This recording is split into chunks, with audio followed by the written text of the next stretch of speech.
समस्तीपुर का बेटा हूँ, समस्तीपुर माटी का हूँ, इसलिए और लोग मुझे इसका पिताजी मुझे आशीर्वाद दिए हैं। पंचायत समिति में बना हूँ, मैं प्रखंड प्रमुख बना हूँ, उन्हीं का आशीर्वाद रहा है और मुझे उस काबिल बना दिए हैं कि आप जाइए और देश के पटल पे भी काम कर सकते हैं। मैं गाँव से निकला हुआ एक पंचायत समिति गाँव का बेटा हूँ और देश के पटल पे अपने गाँव का आवाज़, अपने शहर का आवाज़ उठाऊँगा। तो ये बताइए कि आपने महागठबंधन के प्रत्याशी के तौर पे नामांकन किया है, क्या कुछ प्राथमिकता रहेगी आपकी और किस तरह तैयारी कर रहे हैं?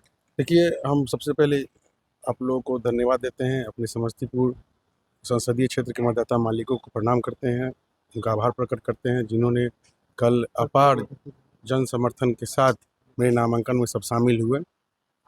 और सभी युवाओं के लिए मैं ये प्राथमिकता मेरा है कि युवाओं को सबसे पहले रोज़गार होना चाहिए, युवाओं के लिए शिक्षा होना चाहिए, स्वास्थ्य होना चाहिए, ये बहुत ज़रूरी है यहाँ पे होना।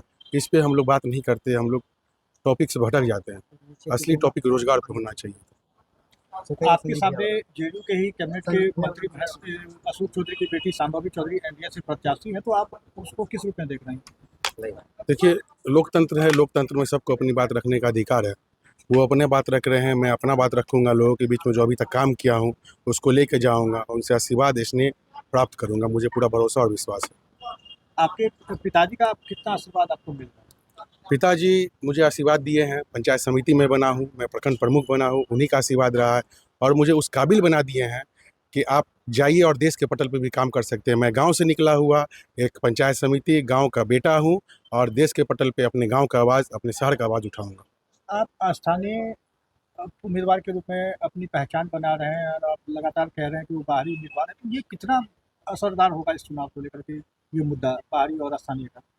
देखिए, ये चीज़ तो मेरे में प्लस है, वाक़ई मैं यहाँ का हूँ, लोगों के बीच का हूँ, समस्तीपुर का बेटा हूँ, समस्तीपुर माटी का हूँ, इसलिए मुझे इसका फ़ायदा ज़रूर मिलेगा और लोग मुझे पहले से जान रहे हैं।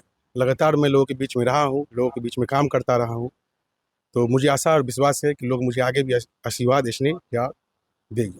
कल चिराग पासवान ने जिस तरह से कहा था, आपके पिताजी के ऊपर आरोप लगाया था कि वो लगातार मतलब उसके परिवार को तोड़ने के लिए, पार्टी को तोड़ने की कोशिश करते उन्होंने किया है, तो उसको किस रूप में आप देखते हैं?